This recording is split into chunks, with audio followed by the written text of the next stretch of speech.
Hello students, this is Dr. Rumsey, and we're here today to learn about random variables. This is part 1, discrete random variables. Here's our agenda. We'll learn what a random variable is. Discrete random variables will be covered here.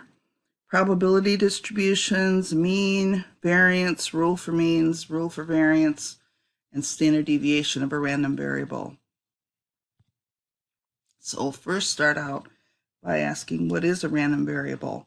And it is a characteristic that you can measure, count, or categorize.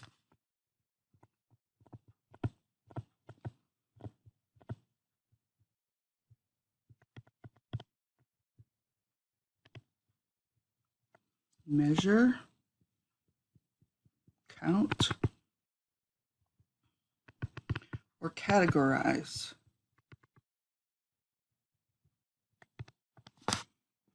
The main idea is that it takes on values in a random fashion according to certain probabilities. Not every outcome is equally likely, but you just don't know what the value of the random variable will be the next time you select a person or select a bank to study or whatever you're going to study. The notation for a random variable is capital letters at the end of the alphabet. X and Y are the big ones. We use Z for a special random variable that we'll talk about in a few more sections. So here's some examples. Remember, it has to be something you can measure, count, or categorize. So we could have it be the number of heads on 2 coin flips. That's something you can count. X can be 0, 1, or 2. X could be the number of customers in a line at the bank. So X could be 0, 1, 2, on and on.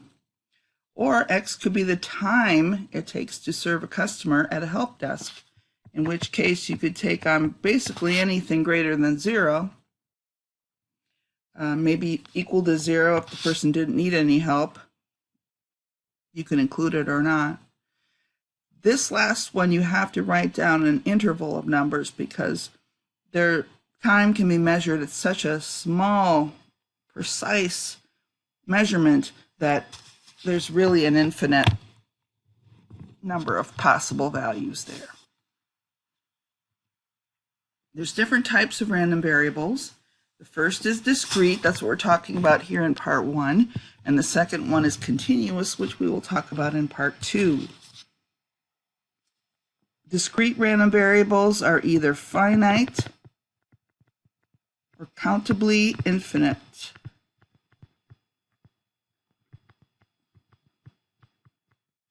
And you might know these terms from math. Finite is when X starts and stops, and you can just count each one, and it stops at the sample size. It could be n.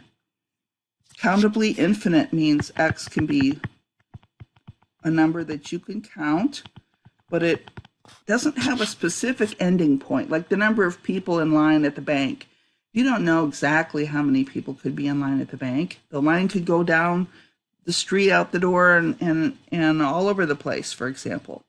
So we don't put an end point on it, and we just say countably infinite because you can count them. Continuous random variables are uncountably infinite.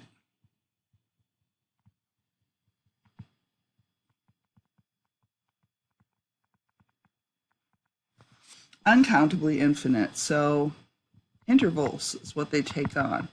Like X is greater than or equal to 0, or X is less than or equal to 10 and greater than or equal to 0, or something like that. Examples of a discrete random variable that's finite would be the one that was the number of heads. Let's say we have n flips. Countably infinite would be the number of flips until, let's say, 100 heads. How many times do you have to flip until you get 100 heads?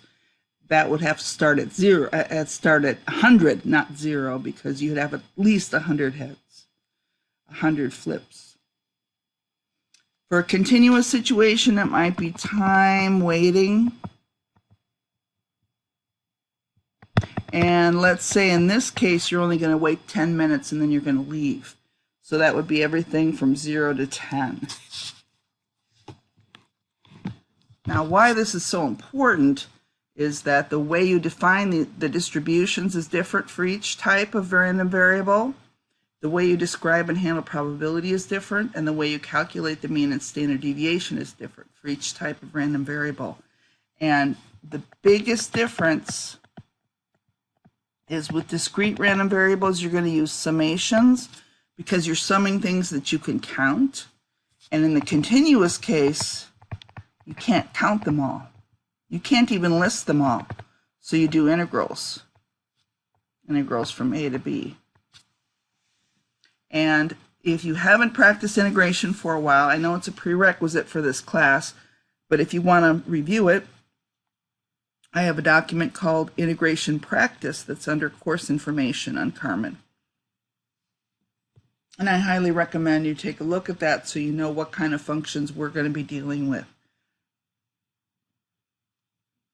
Okay, the probability distribution of a discrete random variable. That's fancy language for saying make a list of all the possible values and how often you expect them to occur. How often do you expect to get no heads when you flip a coin twice? How often do you expect to get one head? How often do you expect to get two heads? Random variables are looking ahead. Before you do something, let's look at what all the probabilities could be so we can figure out our risks and our rewards and make our decision. So probability distribution of a discrete random variable is a list of all possible values of x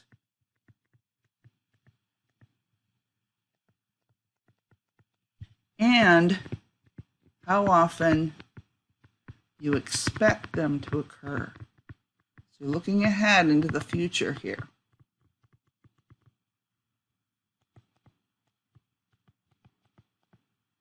And the notation for a probability is P of x as a function. And that's how we say it.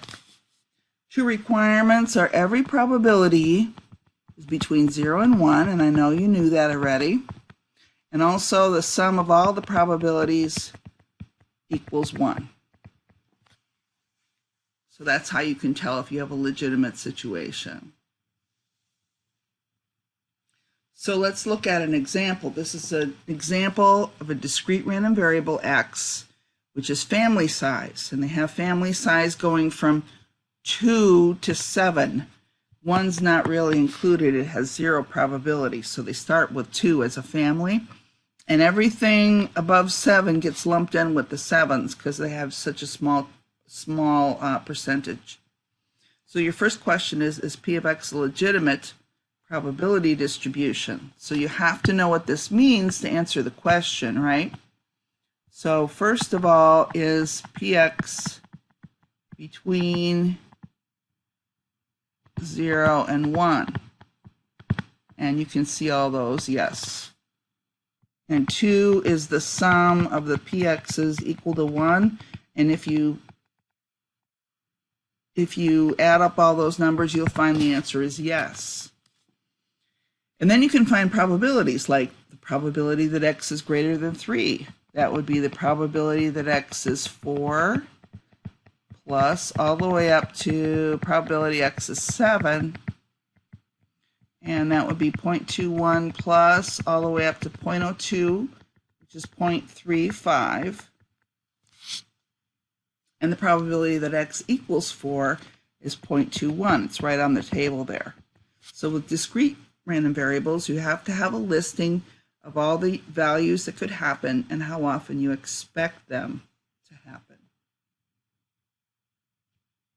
And then you can find the mean of a discrete random variable, which is an expected average.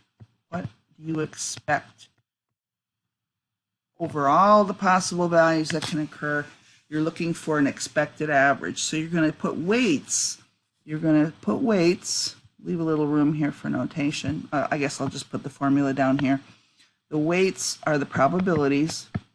So you take each value of x times its weight, and you add them all up because there's many different possible values of x. It could be 1 or 2 or 3 or 4.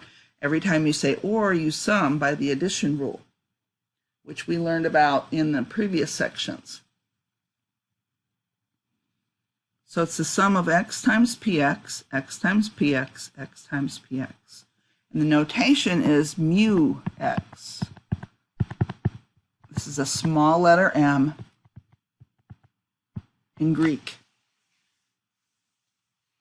And that's a population mean, not a sample mean. It's not x bar. So we'll make a note here, not x bar. That's a sample mean.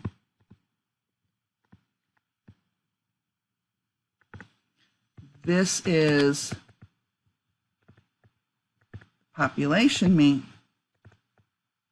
over the whole bunch of values. So mu x is everybody, taking the average of everybody there. If we look at our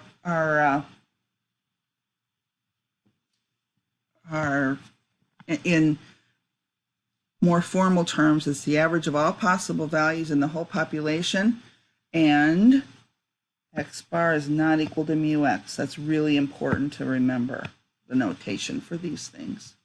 So let's look at an example in our discrete random variable situation.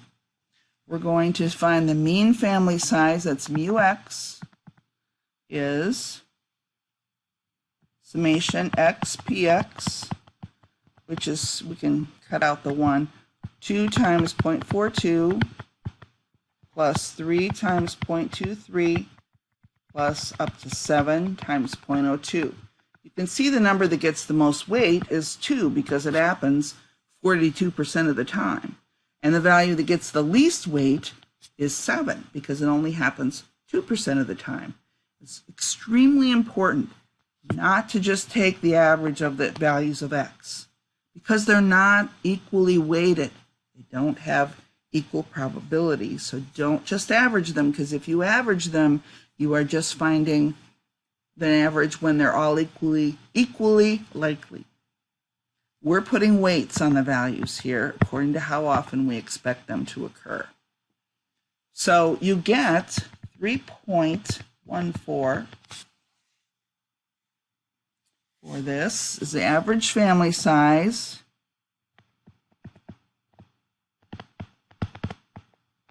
for the U.S. population. It's not a sample, it's over the whole population. Now these numbers have to be right or we're really going to get messed up here, right? So sometimes it takes some math. You can find the answers through math. Sometimes you have to take some data from the past and use it, make some modifications. There's lots of ways you can get that probability distribution, but you got to be right, or at least close to right, or everything else is going to be off. So that's a whole big ball of wax in itself. Okay, I am going to stop here and end part 1 of the discrete random variables, and I'll see you again for part 2. This is Dr. Rumsey, and we're here to talk about the rules of means, linear transformations, and this is part 2 of the discrete random variables podcast. We're going to talk about linear transformation, which means taking x, multiplying it by something, and adding something. That's called a linear transformation. The equation looks like a straight line. So for example, let's say we're going to give a 10% raise plus $500. So y equals 1.1 times x plus $500. This comes from taking your salary plus 10%. That's 1.1. So the rule says if you want to find the mean of y, instead of starting all over again from scratch and changing all your salaries from old to new, just take the old mean and multiply it by 1.1 and add 500. Just apply the transformation to it. So this would be mu y equals ax A times mu x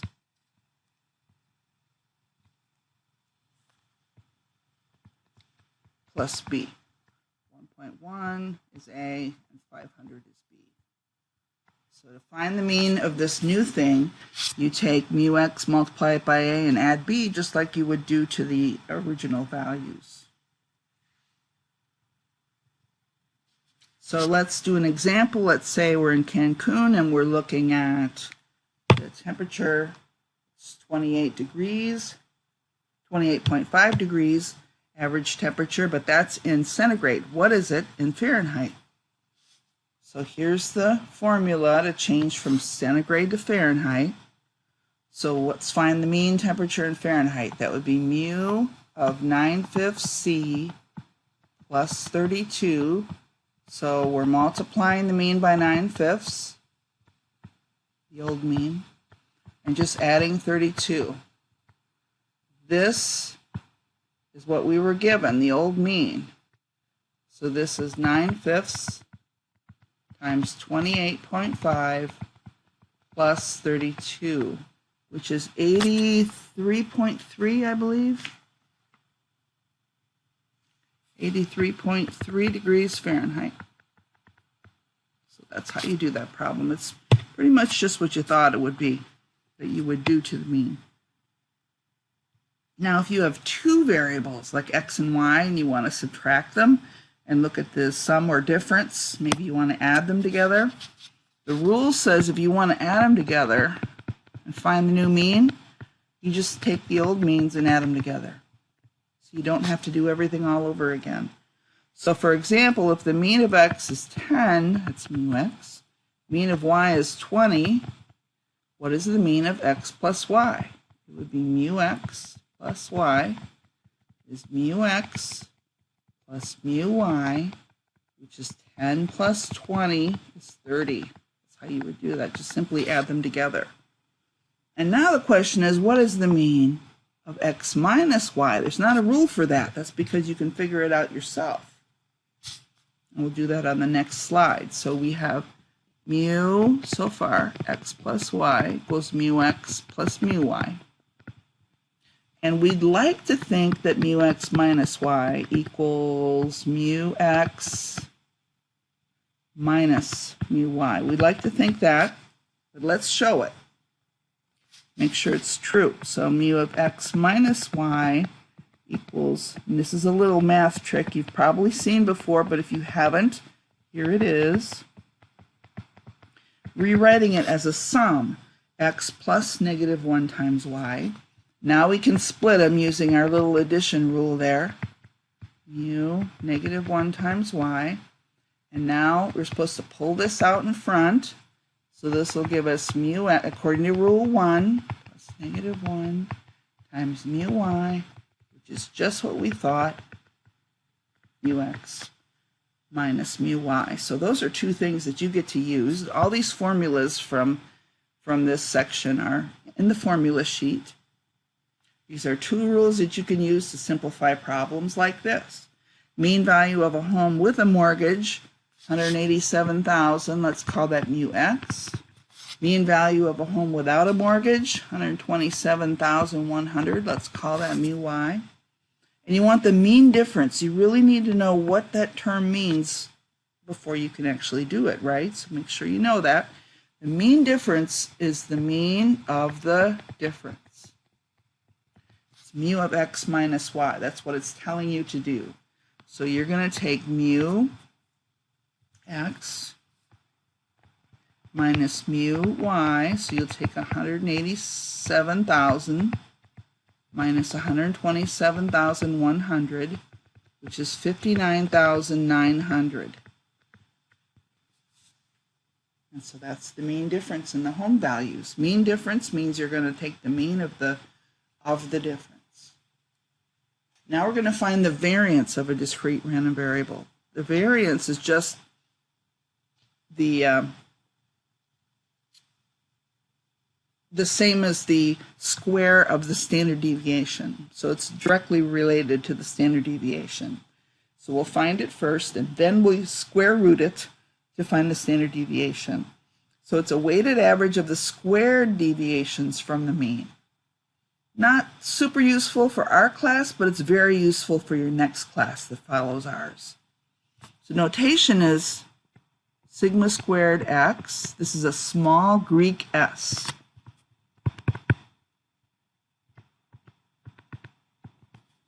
And the formula is, you want the average squared distance, so you're going to take x minus the mean, which is mu x, you're going to square it, and then you'll put your weight on it, just like you did for the average, for the mean.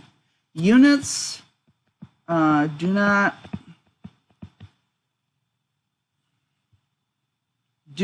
use units. They are not meaningful.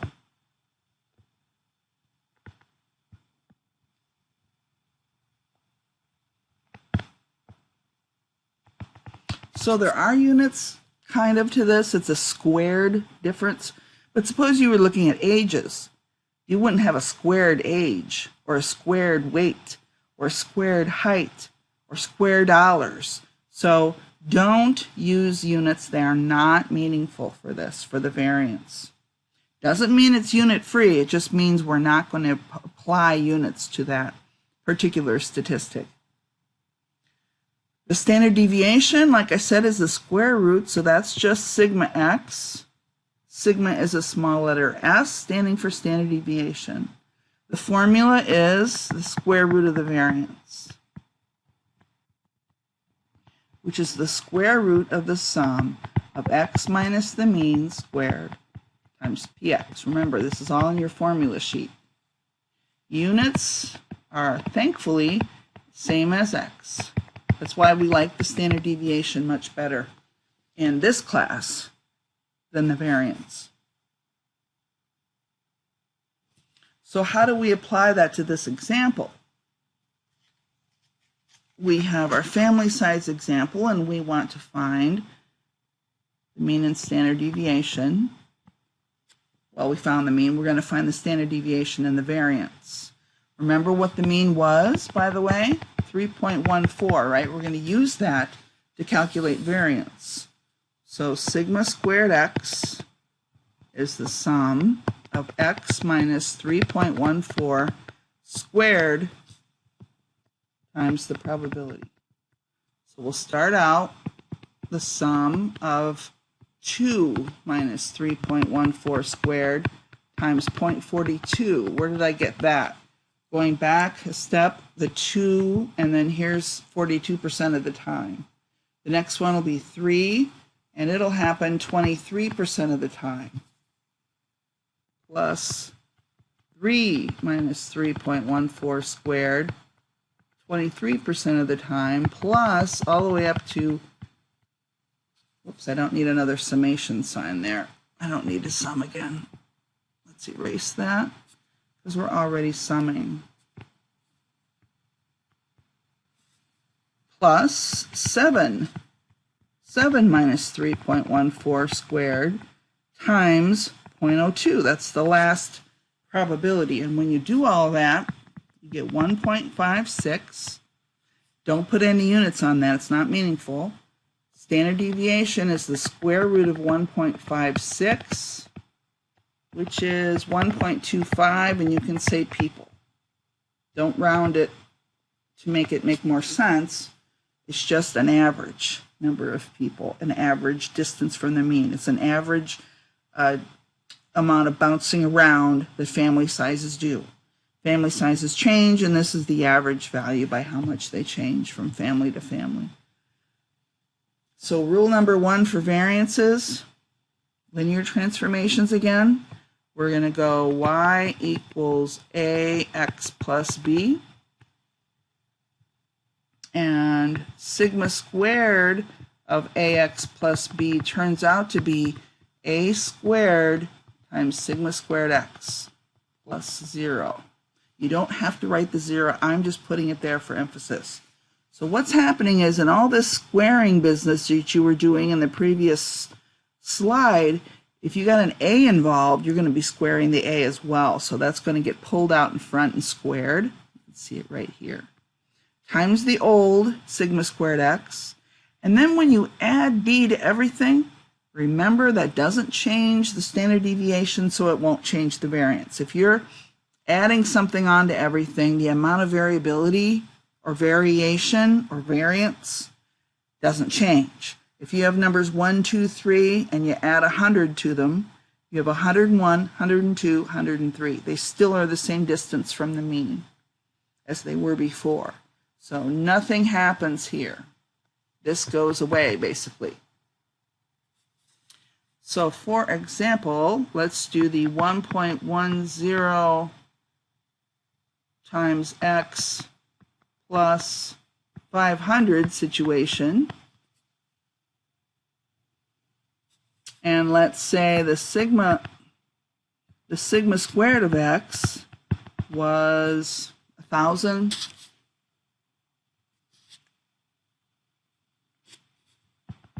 That's the old variance.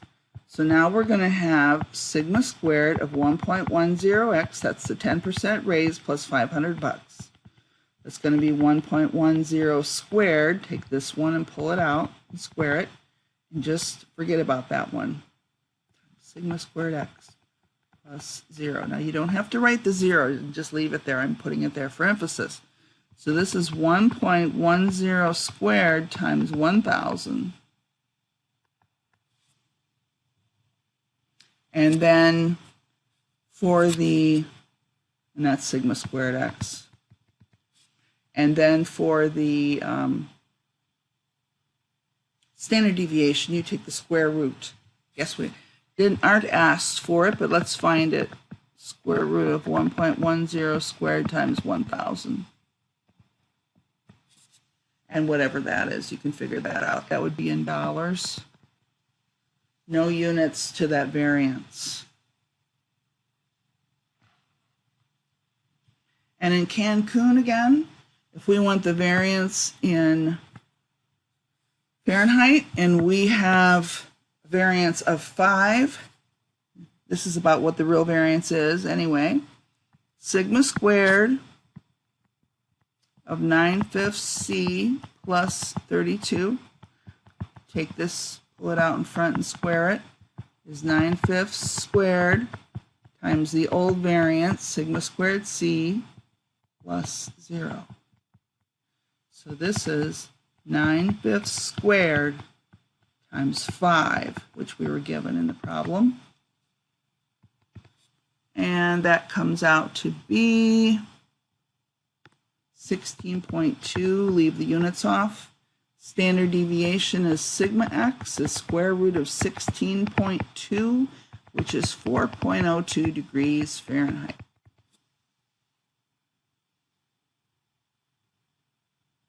So it's a little bit different. You're squaring the number it's multiplied by, and you're forgetting about the number that's added on because it doesn't change the amount of variance. It doesn't change the amount of standard deviation. Okay, we'll stop here and we'll finish off with Rule 2. Hello students, this is Dr. Rumsey and we are talking about part 3 of the Discrete Random Variables podcast. So we finished Rule 1, linear transformations when you're multiplying x by something and adding something. Now we are going to work on 2 variables, and we're going to start out assuming they're independent. So you have sigma squared, this is the variance, x plus y. And if they're independent, they do exactly what you want them to do.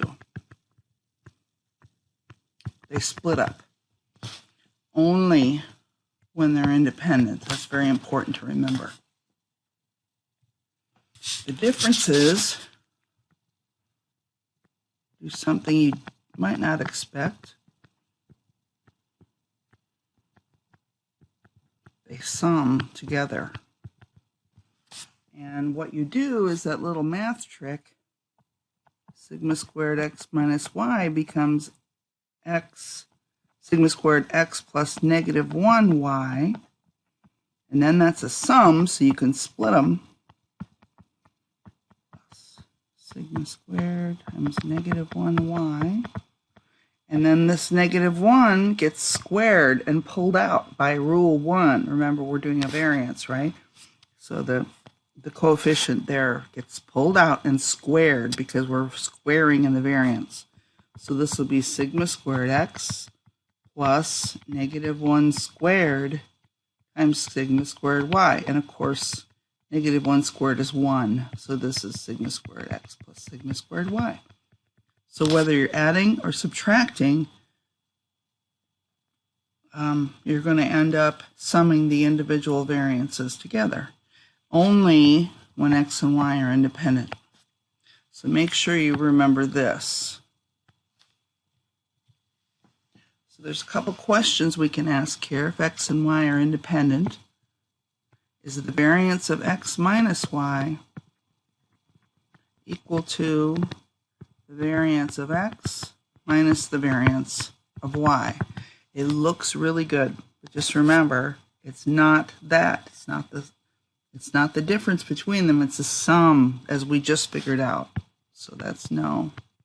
Besides, if you did have this, if you had a small number here and a big number here, a small number minus a big number is a negative number. And you cannot have a negative number on the left side for a variance, so that wouldn't work. The second question is, if x and y are independent, is the variance of x minus y equal to the variance of y minus x? And yes, that one is true. And let's look at the left side. Sigma squared x minus y, we learned that's sigma squared x plus sigma squared y.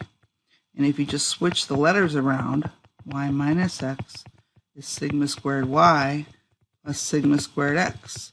And these two things are equal. So yes.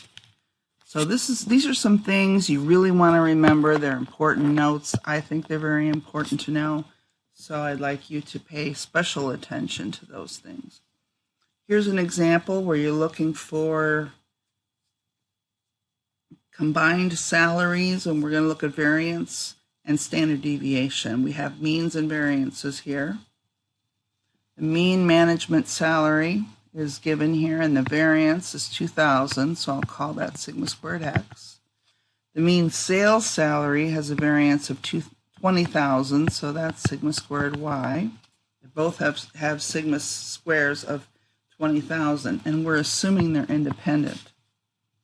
What is the variance, sigma squared, of the combined salaries? That's x plus y when you see that. Well, that's going to be sigma squared x plus sigma squared y, which is 20,000 plus 20,000. It's 40,000. We don't put units with the variance. Standard deviation would be sigma x plus y, which is square root of 40,000, which is 200, and that's in dollars. The original, back to the original units there. Remember, that's assuming they're independent. Now, what if they're not independent? If they're not independent, you have a cross term in here. If you FOILed out x plus y squared, you get x squared plus y squared plus 2xy. So we're going to do something similar to this if they're not independent. So the variance of x plus y, if they're not independent, is sigma squared x plus sigma squared y plus 2 times this thing called rho times sigma x times sigma y. This can be called rho xy if you want to. This is rho, and that's the correlation between x and y in the population, the whole population. You know what the correlation is for a sample, a small sample of values. That would be R. This is the Greek letter R for correlation between the values in the population. Now, we'd have to give you that number. If x and y are independent, rho is 0. So the formula becomes what you had a little while ago. sigma squared x plus sigma squared y, because the last term goes away if rho is 0. One thing to note, this major result here we learned before. It doesn't go the other way around. If rho is 0, x and y don't have to be independent. If rho is 0, x and y could meet all kinds of other variables, not linear, nonlinear relationships. Remember, we learned that in regression.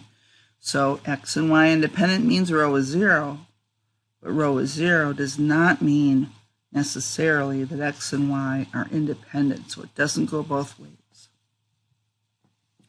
Correlation notation, this is rho xy or just rho. This is the correlation in the population between x and y. And r is the correlation in the sample, a much smaller group between x and y. Sample, population. Greek letters are often used for population values, and English letters are often used for sample values. Here's an example. We have price of breakfast, x is price of gallon of milk, y is price of Captain Crunch cereal. We have means and standard deviations, and we have this new thing, rho. This is rho. It looks like a P, but it's not. What is the variance in the total price? Variance in the total price would be sigma squared x plus y, because you're totaling. They're not independent because you have a correlation there. So plus 2 times rho times sigma x times sigma y. And what we're given is the sigma x for the milk and the sigma y for the Captain Crunch.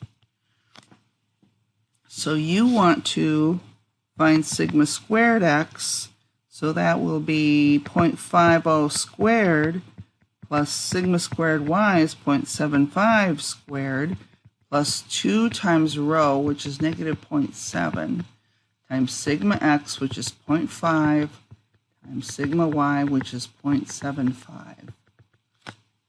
Okay, and that comes out to be 0.2875. Doesn't have units. That makes sense, so we'll leave them off. Standard deviation of the sum of the total price is the square root of 0.2875, which is 0.54 or 54 cents.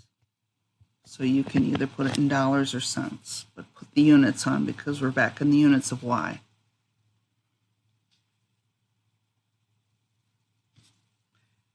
And for differences, if you FOIL out x minus y squared, the cross term is subtracted. So we're going to get sigma squared x, not sigma squared x. We're going to get x squared, sorry, a little ahead of myself, x squared plus y squared minus 2xy. So watch what happens.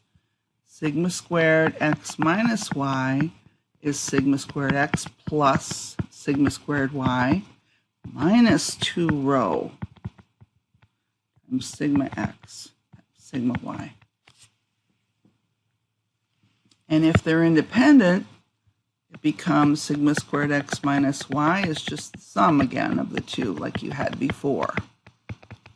And that's kind of nice to know that it works out that way. So if you have price of stock this last year, price of stock this year, and the correlation between the years is 0.3, kind of weak, but we're going to include it here in this formula because the formula contains rho. We're not trying to find variables that do a good prediction. We're just looking at the correlation between them. So we have now given the variance. So it's given sigma squared x and sigma squared y. We have to make sure we remember that. And rho is 0.3.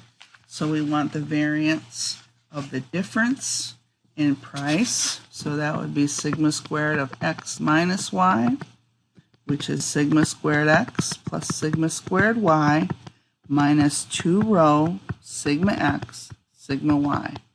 And we're given the variance. So we don't have to square anything. We are given the squared version already, 3.23. And we're given the variance of y is 3.76 minus 2 rho is 0.3. Now we need sigma. We weren't given sigma. We were given sigma squared. So what do? Square root it. 3.23 times square root of 3.76.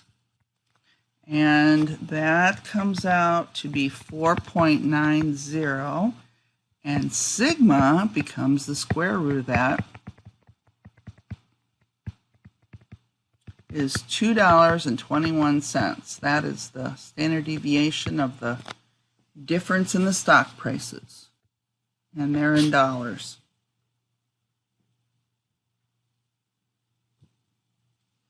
And the rule for standard deviations here, don't just substitute standard deviation for variance in the formulas. There's a reason I did the variances all the time first and then took the square root.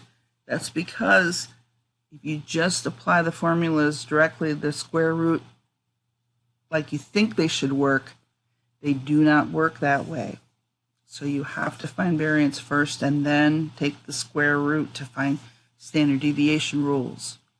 So if you want, for example, the standard deviation of x plus y, that would be sigma x plus y. You might think, oh, hey, it's sigma x plus sigma y. And it's not true. Why is it not true?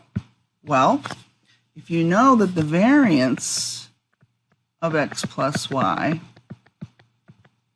is sigma squared x plus y, and you write sigma squared x plus sigma squared y. Let's assume they're independent. I'll do the easier route.